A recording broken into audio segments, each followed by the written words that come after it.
On today's episode, we come to you from the road. We're doing some road rants and discussing weight cutting while traveling, specifically while driving on the road. We brought in some special guests who are traveling with us for the IBJJF Chicago Spring Open. You'll also hear some new intro music shortly. And as always, guys, please support the show. If you would like to do that, you can hop onto our Patreon, patreon.com/Fighters Drinking Coffee Podcast. And I hope that you enjoy the show.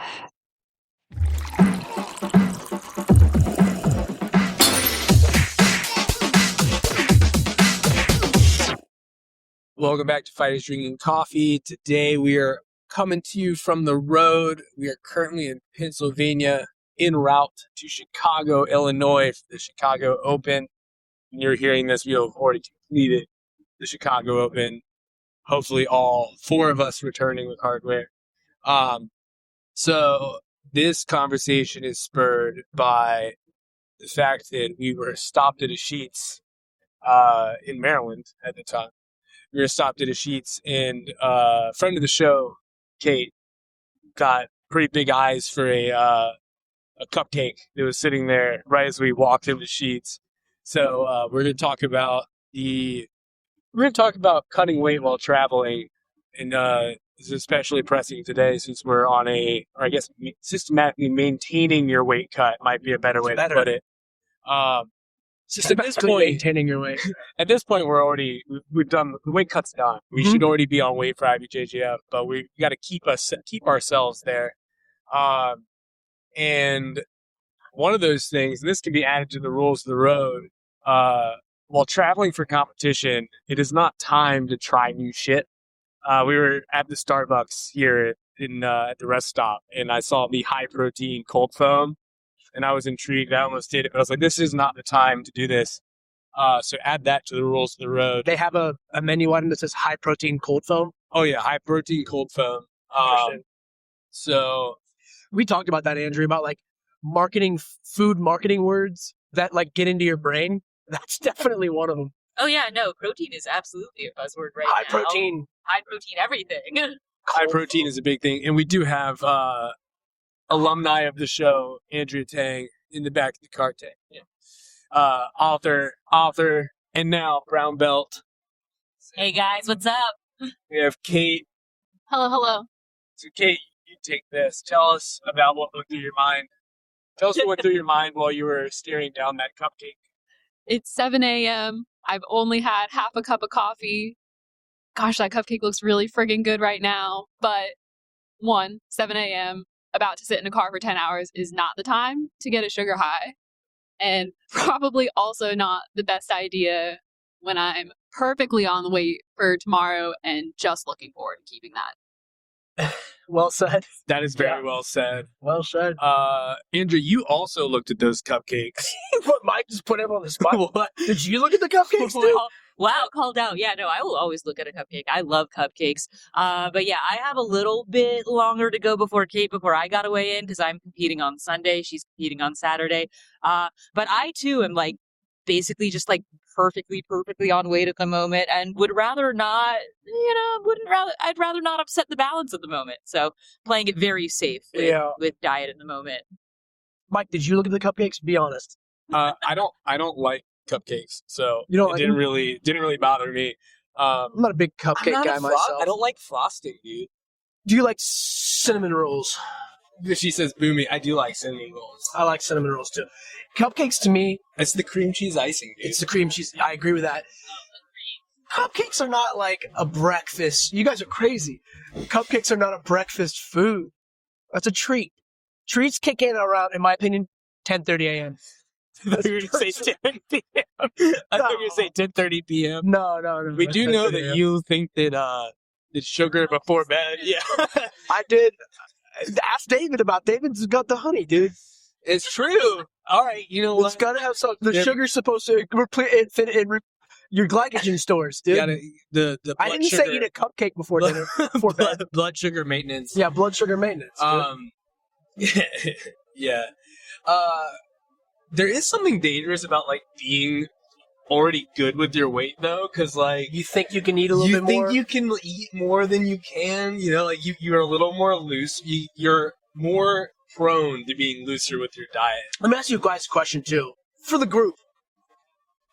But whatever, Mike, if you want to take it. You can let me When know you what guys hand when you like. guys stop on a road trip and you go to a place like that and you're like, well, I have like 4 choices: gas station, Starbucks, Burger King, and maybe there's sometimes like a Sparrows or something. Do you guys like think to yourself, you're like, I mean, I might as well, it's here, I have to eat it. I should have some Burger King. Or do you say, no, fuck that, I'm not eating Burger King, not today? Not today. No, like it depends where you're driving, how many times you've been on this specific stretch of highway. Like if I'm on 95 north south, I know there's going to be rest stops every once in a while, and I'm looking for the next time I see a Chick-fil-A. True that. And I can hold out until I see a Chick-fil-A.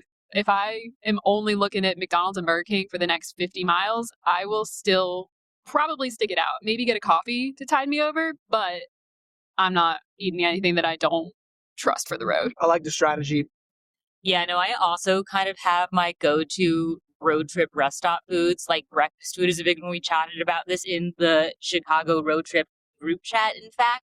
Or I'm like, yeah, I'll just go for like something super simple, like egg sandwich, a little bit of protein, pretty hard to mess up. Mhm. And generally like a little bit better on the macros than some of the other options. So that is generally my strategy. One of our challenges, although manageable, is that currently we're in Pennsylvania on the Turnpike. On the P8 Turnpike, it's not like 95, like Kate was saying, in Virginia, or quite frankly, like a normal interstate in any state, for example, where like you'll see the street sign or whatever, you'll see the advertisement for what food they have. You can pull over and then you just kind of just go to where you want to go.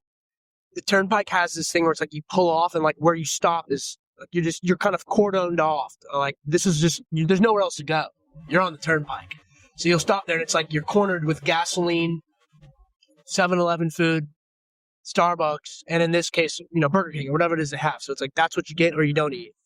Yeah, Well, I'm okay with that. Like I knew that coming in, that was going to be the reality around breakfast time, while also trying to strategize the road trip, the timing to get into Chicago at a reasonable hour. The next time we were able to see like a traditional interstate format, it's going to be in Ohio in like an hour and a half or something, to where like things start to make sense again. So like lunchish. But you got to factor these things in now. Yeah, because we're systematically maintaining weight. Yeah, while systematically maintaining weight. I tend to try to like not restrict, but like I set boundaries, right? Like you have to set like what your meal boundaries are when you're traveling, because you know that you're not gonna always have like the perfect option, right? But if you can like be like, all right, these are the criteria, or like I'm willing to go do this, eat this thing, like Andrew was talking about with like, if it's something that's like eggs in like a carb sausage, vessel, right? some bread, yeah. Like these are the boundaries. Somewhere we'll have this. I'll just go to that place. It's knowing that like it has to be something you can access easily from the highway or whatever, and like fast food breakfast foods are the less corrupted fast food items in my opinion too. Yeah, I mean breakfast tends to be like simpler, cleaner, the simple option, right? There's only so much you can do. I mean, you can run into your McGriddles and shit, really get fucked up with a 1,000-calorie sandwich. Yeah. But, and then have like a coma for the rest of the trip. But for the most part, like they tend to be simple and unadulterated, because like there's not a lot of it tends to be the lighter of the meals. So I mean, even if the only thing you find is places that do 24-hour breakfast, that's usually a pretty safe bet. If we found a Waffle House, that'd be a no-brainer. I mean, Waffle House, get like 14 eggs on a plate, some bacon. Waffle potatoes. Houses is perfect. When we get to Ohio, they'll have Waffle Houses. Oh yeah, they'll actually have a thing. You all probably don't know about this, being this side of the Appalachian. There's this place called Tudor's Biscuit World. Is that also from Louisville, Kentucky? It's not. Maybe Lexington, but maybe it's I think it's a West Virginia creation.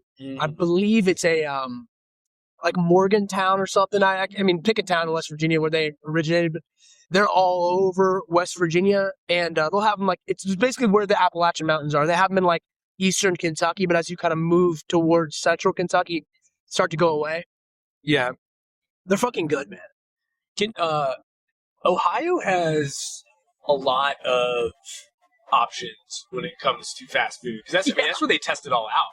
Really? Yeah, like Well, that's where Wendy's is from. Wendy's is from Columbus, Ohio. I yeah, believe. they test everything in Ohio. So like, Middle America. yeah, it's like the place that they do like test run all of the. I mean, just generally The the McRib. Midwest, but like that's where they like pilot everything. Yeah. Like, oh, we're gonna try this food out. Come on, guy. What are we behind you? We're behind a Serious nice machinery. I'm tow not trying to- behind mowers. Good land management equipment put in front of us.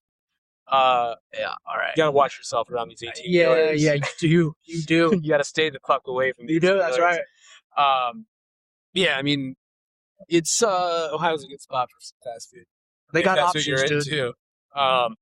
It's a whole different road on the way back because I think we're all well true, on the way separated back. from competition. You guys want some Sbarros on the way back? Be my guest. You can eat whatever you want. You on the whatever way you home. want. You can have the.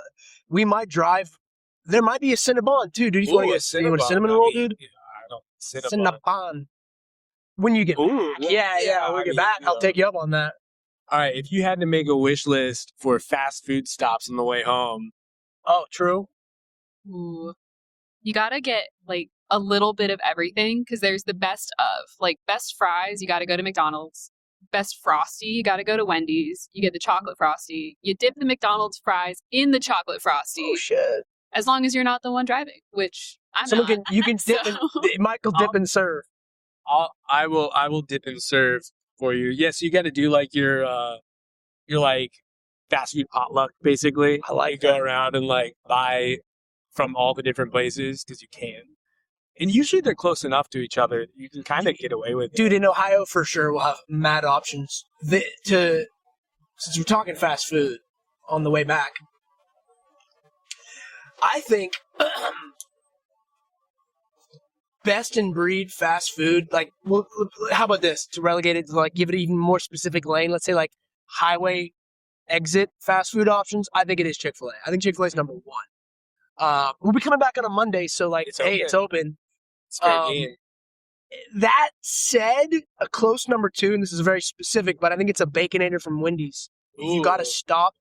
Because like everywhere else, I mean, Hardee's has some pretty like decent burger options for fast food. I like the mushroom Swiss burger from Hardee's, there you go. Yeah. It used to be my hunting go-to. McDonald's, I kind of like swore off in its entirety because I have like a blood feud with them from like the pink goo that they got busted for. Yeah, Because I used to McDonald's love is chicken McDonald's McNuggets. is No, garbage. I mean McDonald's probably changed it up. They actually might have gone with like actual chicken after getting busted for that. I don't know. Maybe they still do the goo. But I ate so many chicken nuggets when I was a kid. I was a freak for chicken nuggets. Like I loved them, and I really wanted the chicken nuggets mostly as a vessel for the barbecue sauce they had, which is also fucked up. But when I discovered what they did to my innocent child body, they destroyed my. I mean, I feel fine. I recovered from whatever that was, but I got super mad, and so now I don't. Unless I absolutely must, I don't go to McDonald's at all. McDonald's was like I used to love them. I used to love McDonald's. McDonald's was like I hold a grudge. drug. It was like a drug when I was growing up because it was not a thing we got.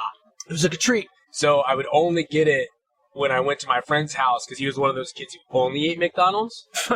So like if I was going to his house, we would always stop for McDonald's on the way to his house. And so it was like the only time I was exposed to McDonald's. Did your parents kind of be like, no, man, we're not doing McDonald's? Is that what it was? Yeah. Yeah, they My loved mom you. was- My parents did that too. My mom was like, "You're not getting fast food." I think I kind of broke them down with how badly I wanted it. So I would get it, but it'd be like rare occasions, it'd be like a treat kind of thing. But similarly, yeah, it was like, no, we don't need that bullshit. But I was like, I want that bullshit. However, when I would do weekends in my dad's house, Taco Bell. Taco Bell. Taco Bell is one of the healthier options. Allegedly. it's It's a maybe low now. bar. Maybe now. Not when we were kids. Well, they you know, got comparatively. their thing was they also got caught up into like there was like a whole like the dog early food meat. 90s thing where like all of our favorite, myself included, all like the top fast food joints were like not really serving food, Like they were serving things that were like technically defined by like legal terms and conditions as food products. Taco Bell was at one point, I think, like their beef, the ground beef was like 30% beef. It was like grade D beef or And something. probably the lowest grade beef, but technically 30% of it was actual beef, and then the other 70% was, I guess, filler. Yeah. So who knows what that was? It's usually soy flour. Mush. Soy Dude, but flour, I ate so stuff many. like that. When I was like, around the time I got my first job and like my license, and I had like scraps of money here and there, and I was very hungry, I would go to Taco Bell where they still had like 65-cent individual tacos you could get. Yeah. That's the shit. Oh yeah. So I'd go there with like $2.90. I'd like, give me as many tacos as this gets me. I think you have 4 or 5 There's tacos. something you have to appreciate about Taco Bell, though, that they figured out that none of the other places did. They're the most, like, utilitarian, like, fast food restaurant because every single menu item is the exact same thing assembled a different way. Yeah, that's smart. It's dude. amazing. I respect the game. It's a good system. Really, you can have what you have. If you like those things, you just decide how you want it presented to you. Remember the sauces too? They had like mild, medium, and then like fire. Oh, fire sauce. The goo that you'd pour on. And you had to fight for the fire sauce. I loved that goo. Yeah, the fire sauce was like selectively. There were fewer. It was like a, like gold and silver. It was like a precious commodity. It's yeah, you can tell we're a car full of people who haven't been eating outside of like a closed set of Yeah, the food. funny thing is, I ordinarily this is the most I've talked about these food options in years. I don't eat think about this shit. I Yeah. don't eat fast food, but right now it interests me. Yeah. Like when I get like this, We're I'm talking willing to about it. do We're going to see like all of the signs for these things for the next 6 Yeah, we're hours. staring at it. Yeah, that's the way it goes. So here's a fun metric to like gauge how middle of nowhere you are. By the way, we're not there. We're still like in like the Somewhere. somewhat developed world. But like we were driving back from Louisiana once, and not once, last fall, and we get to Alabama, which is already I have my feelings about Alabama. You better dump on the Alabamas. Dude, they don't listen. There's not a single Are you listener from out. Yeah, at least there wasn't back in January. Put them on back in notice, March. dude. Let them know. Let's talk behind their But back. yeah, Alabama. They should start listening. Well, maybe we'll get them Shout listening out. as we should talk. Shame. We'll Yeah, create shame the states who don't controversy. listen to us. Kentucky finally popped up on the map. Yeah, I saw that. That was Fuckers. good. About time. Alabama, there's basically the northeastern section of Alabama is the most middle of nowhere. Is it like Huntsville area? Oh, Away from Huntsville? it's after Huntsville. Huntsville's where we threw all those Nazi scientists down there to build our rockets, dude. And so, like, basically, there's that whole northeast corner of Alabama Yeah. is nowhere. Okay. There's nothing. There's Okay. like very few exits. It's getting close to Tennessee, right? But what I was gonna get to, yeah, you're getting close to Tennessee and Georgia. You can tell you're nowhere when Starbucks and McDonald's won't put something at the exits. Oh. So Damn. the reason I know this is we were driving through that portion of Alabama around dinner time, and the only thing my son wanted to eat was McDonald's. And I was like, bro, there's going to be one of the next. We're on a highway. There's bound to be a McDonald's. Not a single McDonald's. The entirety of the rest of the state. Damn. Like, if you didn't have gas too, like you better be gassed up when you're going through that stretch because there's not a lot of exits. Interesting. So that is something you have to think about when you're on the road. That is something to think about. There might be places where you don't have food options. So, Good God. but McDonald's really fell off. we can move away from fast food. Okay. If we want. We can if we want. I was gonna say, wasn't it like our foreign policy for a while? We were like, if wherever there's a McDonald's, we like won't go to war with them or whatever. They don't go to war with us. I mean, Isn't that kind of like a weird, like backhanded thing we were doing? I mean, I guess Slap that's like a McDonald's. way of being like, hey, We're gonna poison your civilization. We've We're infiltrated gonna your poison your systems at this civilization. point, right? Yeah. We know that capitalism is succeeding if there's Got it. McDonald's there. Got it. But what other tips and tricks do you have for systematically maintaining your weight on the road? Systematically while maintain- traveling, Yeah, specifically. well- actually physically on the road. Yeah. We talked about like once we're there before. I mean, I'm sure there's a bunch. So I feel like driving, systematically maintaining weight, maintaining's pretty easy. You can even cut weight when you're on the road because you just sit on your ass, right? So for like a drive like this, which is going to be 10 hours when it's all said and done, we're almost 40% of the way through the drive, which is crazy. But it's easier to like not have to take as much stuff in, like into your body. Yeah. And quite frankly, hydrate because you don't need to as much. You just kind of exist. I mean, I'm driving, right? So Yeah. paying attention and shit, but like, sure, I'll sweat a little bit. Sure, I'll kind of like, I don't know. My body will use calories to focus and It's just be alive, but just baseline, right? right, but I don't require as much, so it's kind of an easy day to cut weight in my experience. I don't really need to cut weight. I just need to maintain. I'm a little bit over, but like good over. Striking distance. Yeah, well, I'm right where I want to be because I want to be heavy. But in any case, it's a simple way to shave off. Like usually my experience when I do this, like without even trying, I'm down a pound to a pound and a half. Yeah, once you get there. And like the food that I brought into the car to link to what we were talking about, like I'll try to avoid the fast food unless I have to, like, so I just really want to eat something hot, get a little extra energy boost. So I'll pack stuff that's like, I pack dried fruit and beef jerky. Yeah. Like fruit and meat, which is like weight cutting food for me anyways. Well, and it's light. It's light. It doesn't, because I mean, really at this point, you're not worried about actually losing weight. You're worried about not like, I'm worried about the weight of staying food. energetic while I Yeah. drive. So quite frankly, it becomes very just like, which again, like I had half a bag of chicken jerky and 5 bites of dried mango. I feel pretty good. Yeah, and I feel like awake, alert. Some coffee, of course. A little bit of water, but that'll keep me going for a while. So here in a couple hours, I will consider eating real food or just munching more snacks. But Yeah. I packed so many goddamn snacks too, man. Like honestly, that's got 2 days worth of actual food. We got a whole bag. There's enough of- calories to feed. Oh, we could survive in this car. Yeah, we'll be all right. We'll be all right. But all I'm saying is, like, I don't need to get something until we get to Chicago, where I will definitely want to bite into a hot ass meal. But in the meantime, yeah, like it becomes simple because it's just like maybe it helps that I just want to execute the drive because it distracts me from wanting to think about food and other shit. Like I have no other choice but to focus on the drive. You've got a goal ahead of you. Yeah, well, You know where the finish line is. I can talk to you guys, but I'm like watching the drive. So it just keeps me from being distracted and thinking too much about food. Well, and I think one thing that's nice, like what you're saying about like how like you're not really burning a lot, you can kind of know that most of your hunger is boredom. Yeah. So it's easy to like compartmentalize that and be like, all right, well, like I'm not really hungry. It's easier to wait till your stomach actually tells you versus just like being like, I'm just gonna eat because I'm bored, right? Right. So I mean that's there's kind of a nice thing about it. When you're moving a lot, it's one, you are burning more, so you kind of have to keep eating. But when you're moving a lot, it gets harder to differentiate between the two. Yeah. And kind of just snack. Which I guess that is still a tricky thing while you're on the road is you do have to make sure you don't just start snacking mindlessly. Because it would be easy for me to just sit here and just reach into the center console, right? Yeah.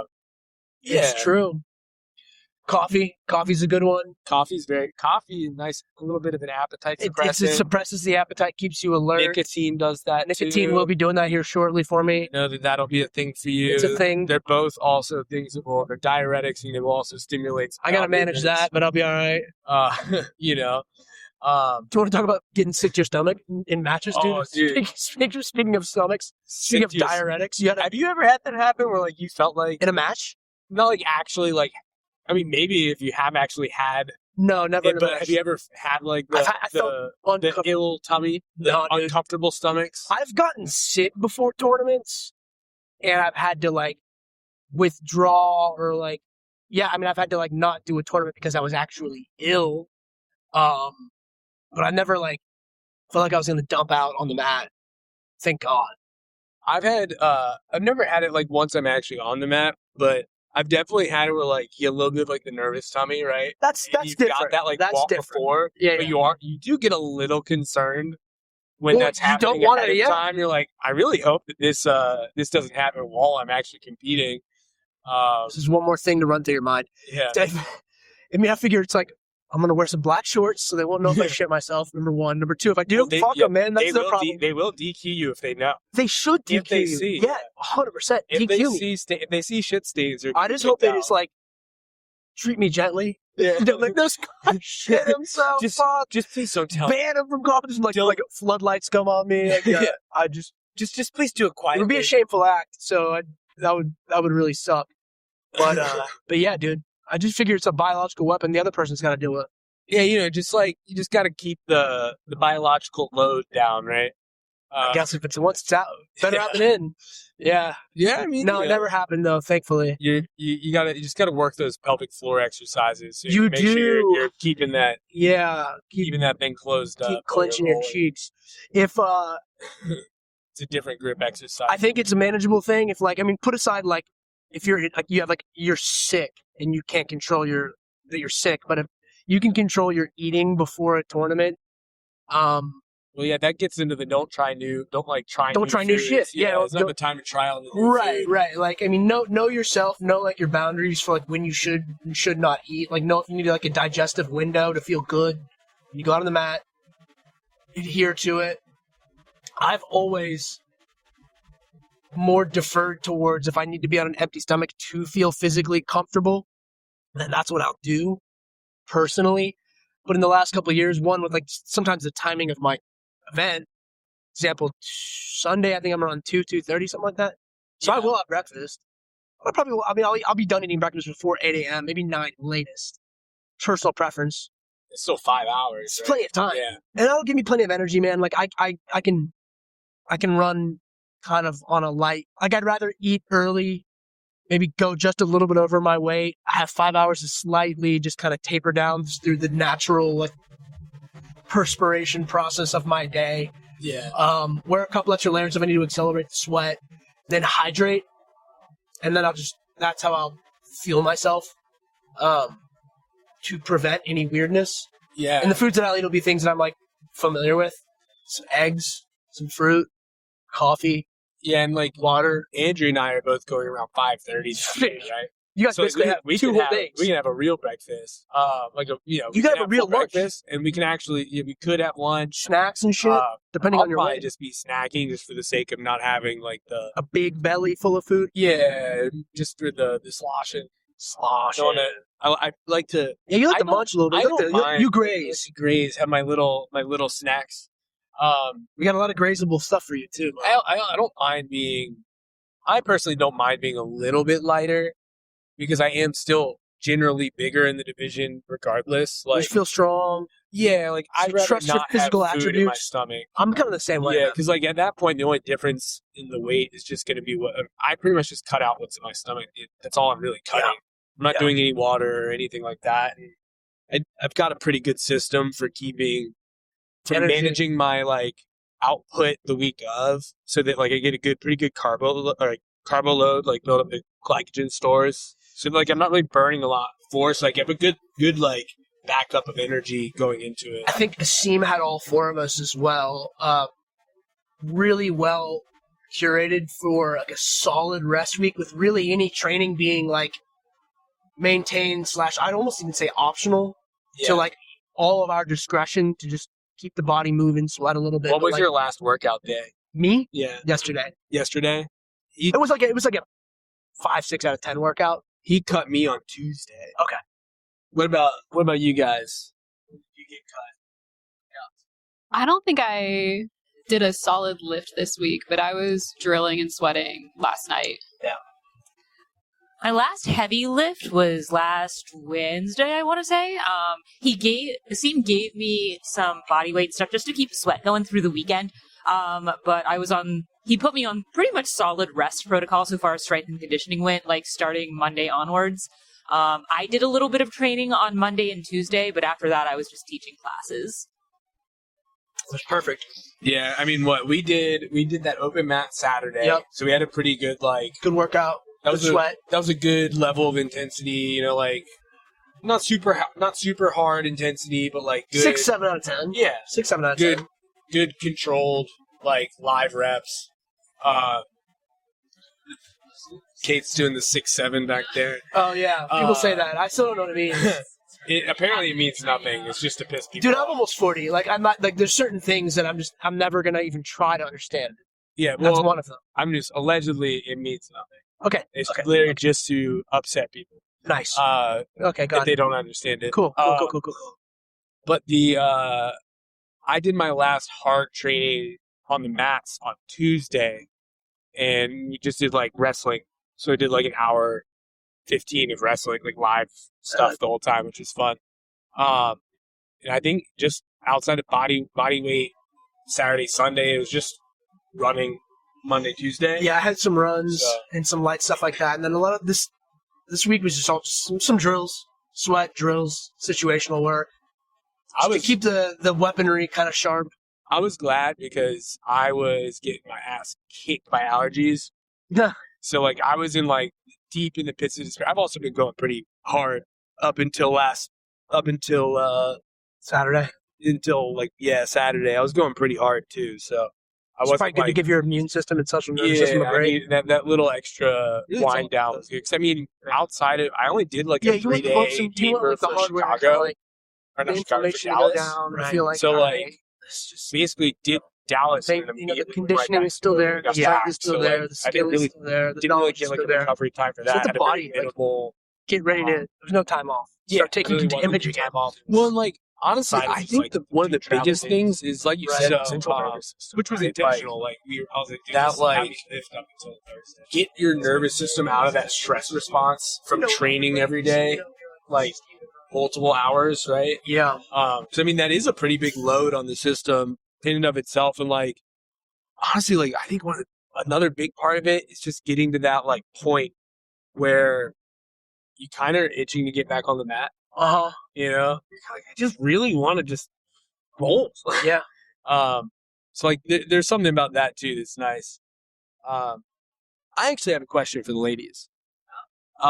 Because I don't know as much about the weight cut because it's different, right? Like the weight cut process. So I'd actually be curious about some of the tactics you guys have or have been tapping into or that you've learned from other like women competitors. So I'm interviewing you now. But so I'd be curious about like what tactics you're using if they're different than what we do, like leading up when you start your cuts, stuff like that. Raise your hand if you want to start. All right, I'm handing it to Andrea. Yeah, I'm fortunate in that I'm currently competing in a weight class where I don't really have to cut. I mostly just have to kind of like maintain and be careful because I am like a little small for the weight class. Back when I was cutting to the weight class below, though, I did I did have to do like an actual cut. And for that, I think that my strategy was like similar to what you guys do. The main thing that I had to look out for is because of our menstrual cycles, like we do have more issues with water retention and bloating that we kind of have to account for. So like I would try to actually be like a little under where I absolutely needed to be just in case there was that like unexpected bloat.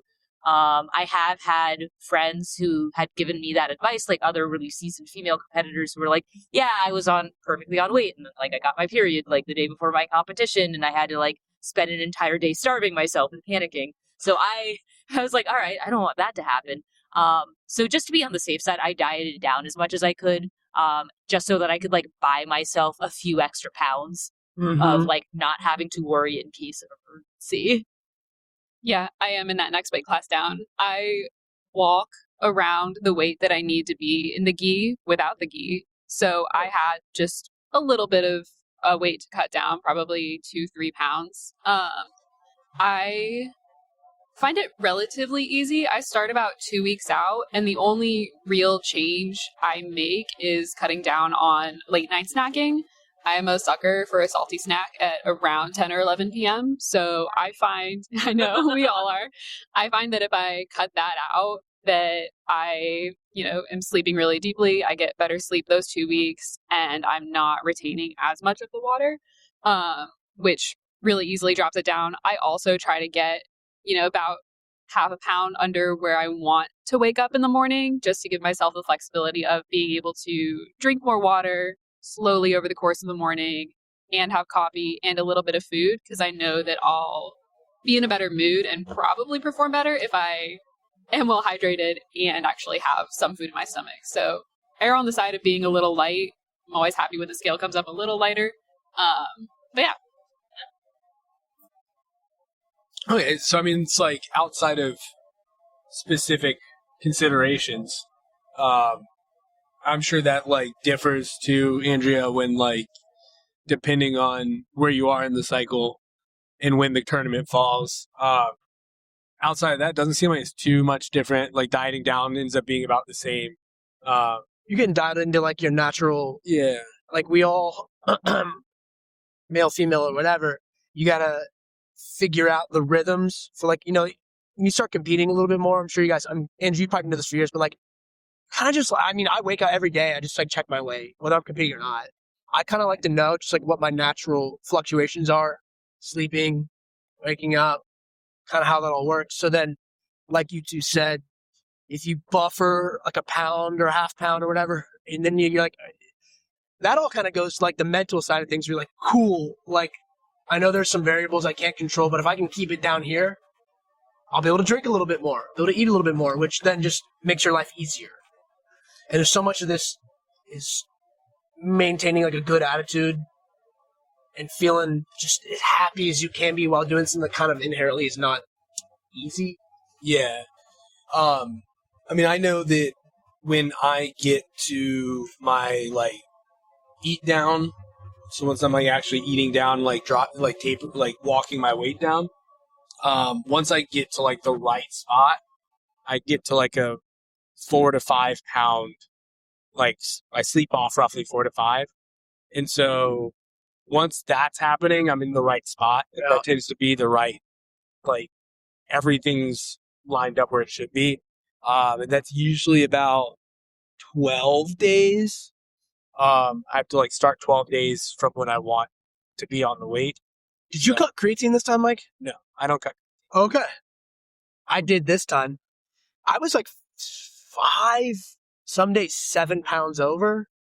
And it's interesting, like I didn't like completely intentionally do it, but I kind of like downshifted my creatine intake 8 or 9 days ago.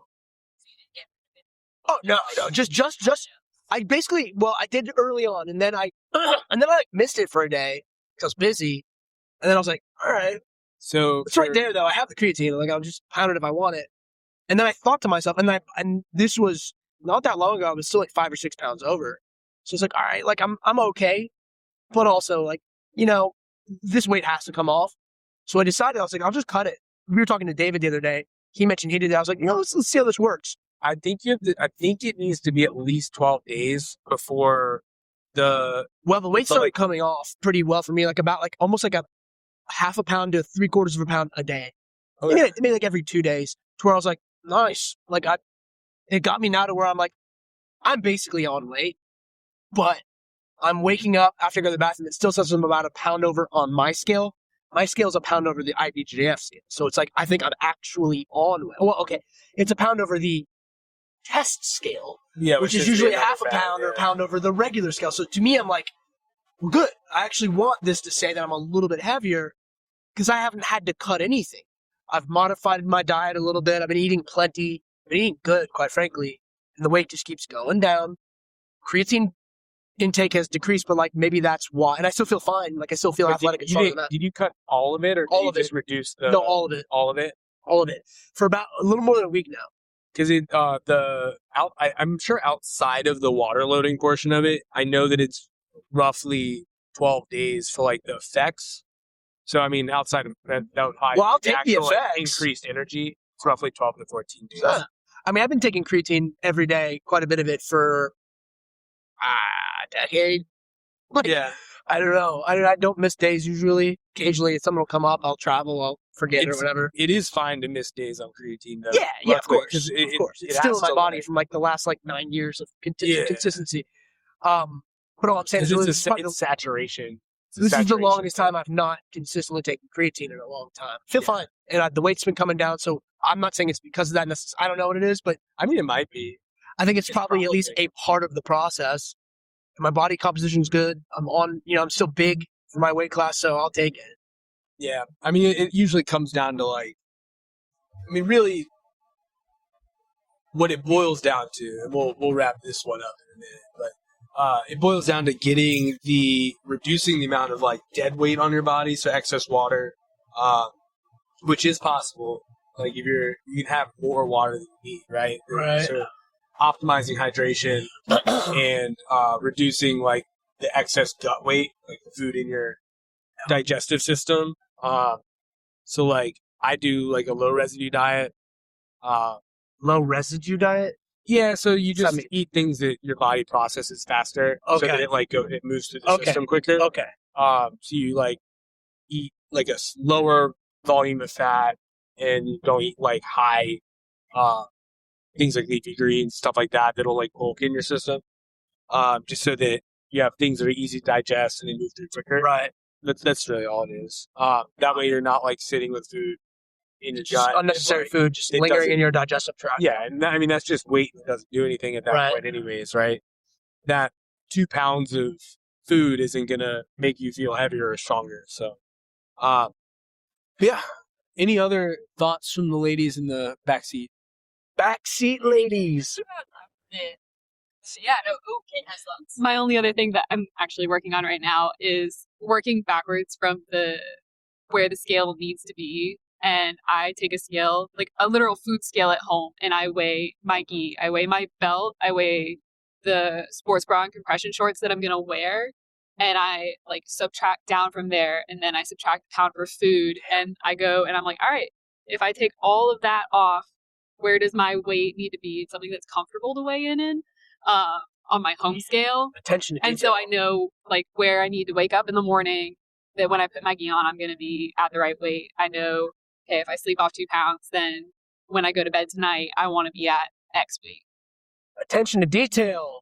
5 points Gryffindor. Yeah, that's a good. I like that system. That's a good system. Yeah. Does that help you calculate where you want your calorie deficit to be as well? That can also. Oh, sorry. Let me say it. Like, does that also help you calculate like the exact calorie deficit you want when you're dieting down? Because that can also kind of be a factor because you don't want to lose it too quickly. Yeah, it's less about the calorie deficit itself, and day of, it's more about the actual weight of the food that I'm putting in. So if I you were talking about like actual pounds, okay. Yeah. This is my tonight into tomorrow weigh-in schedule for myself. Knowing that if I have half a cup of coffee and a cup of water, that's about a pound. So I need to be able to have both of those things before I get on the mat. Yeah, to kind of touch on your question, Andrea, about like the calorie deficit thing, because we're doing, because it's a energy intensive sport, right?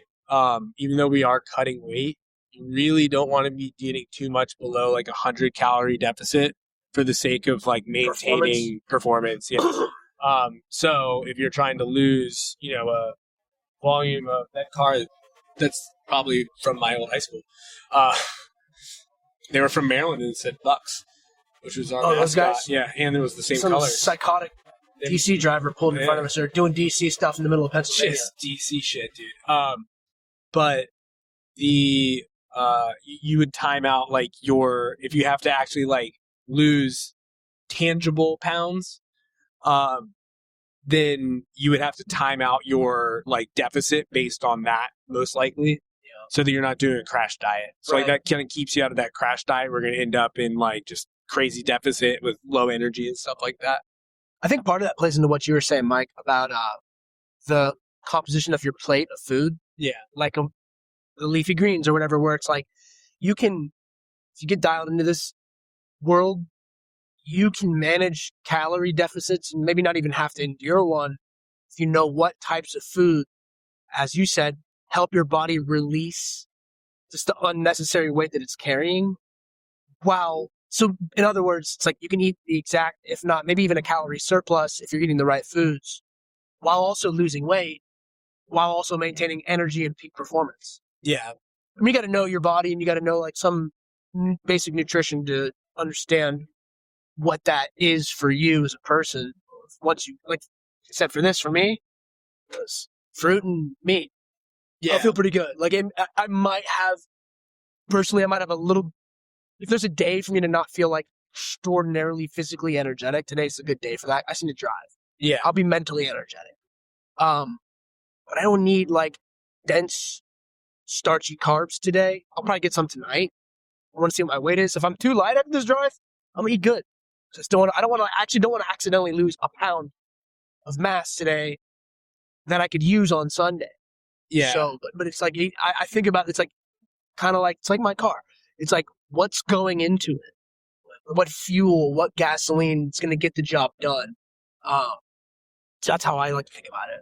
When Try to be like a sports performance vehicle. yeah, are you using 91? Are you using 87? 93, but yeah. Ooh, 93. Baby, top tier. Got that top. He's a 5-star It's man. got that- 5-star yeah, yes. I guess. Yeah, I mean that the car analogy is a good one, especially like we want to get super deep into it. The some people say that you should run your vehicle with a half a tank What? because it's lighter. So you're actually your vehicle. You're getting more gas mileage out of it. You're getting a better gas mileage because you have a. Should we run the experiment in the middle of Ohio and see if I run out of gas? Let's not run it in Ohio. Okay, in Indiana? Wait, we're on competition path. You can't be trying. No, we new gotta shit. get there on time, dude. You can't try new shit. To me, I get it. We should interview a Formula One race car team, see what they think about these We things. could get we could. Do you ever buddy was a NASCAR driver? I was gonna say we Let's could get our get his ass NASCAR back on driver here, back dude. in. I'll make some calls. That'd be fun, dude. We can get him back on Maybe the he show. can get us tickets to Talladega or like. I mean, you can get it. I mean, maybe. Let's go to Daytona. I've He always always wanted to says go to Richmond. Daytona. He's based out of, I think, North Carolina now, so we could go down to North It's a good Kakalaki. NASCAR state, yeah. Into it. Yeah, we'll go learn some things about. See, that all Race makes car sense driving. too. They're playing a different game, I suppose. This is a game of like, let's get there as efficiently and quickly as Oh possible. yeah, you With also you respect don't to- want to make the stops, right? But Right. But you start playing those performance games, right? This isn't Performance games are kind time. of fun though too. Yeah, it is. This isn't performance time. This is we have a place to let's go. get there. We're covering distance. Right. But yeah, that was just the thing. I liked that analogy I like that that you analogy said. So I was too. like, oh well, here's another little tag Direct on from that. the race car driver. But yeah, You gotta talk to that guy again. That'd be fucking sweet. we'll get him back on. But I'm gonna wrap this one up, guys. This was Fire Drinking Coffee. This is more tales from the road. Road rants. Some road rants. Thank you guys for listening. Check out the Patreon, by the way. Patreon.com/Fire Drinking Coffee Podcast. You can go on there, support the show. Nova Barbell. And, Nova Barbell Club. So, we're now running a promotion with Nova Barbell Club. You can sign up with them on their subscription program. If you sign up with them right now, with the code ILOVECOFFEE, you'll get 50% off your first month. So that's a pretty big deal. Get signed up with their subscription program. Great programs that they're writing. We've ranted about them on the show plenty of times. If you guys have been listening, you know how that it works. All four of us here in the car The entire car, 100% NVBC athletes, all approve of the system. So check them out as well, guys. Get jacked. Get jacked. Quit being weak. And quit being weak. It disgusts us. Oh, Scott is disgusted by you. Yeah. But so thanks again for listening to Fire Stream Coffee, guys. Rate, review, subscribe, tell a friend. I think that's even better. Tell a friend to listen to the show. We've had a lot of people. Tell a friend in Alabama. Tell a friend in Alabama. We've had a lot of people. We've had people come up to us and say, "Hey, I got my brother listening to the show, and it got him into jiu-jitsu." Oh man! So if you want to get your friends into jiu-jitsu, you can have them listen to the show. How's that for a if you're review, too tired by of telling the way? them about how jiu-jitsu is working, then outsource it to us. Have them listen to the show. They'll get excited. They'll listen. But this has been Fire Drinking Coffee, guys. Thanks for listening. Love you. Bye.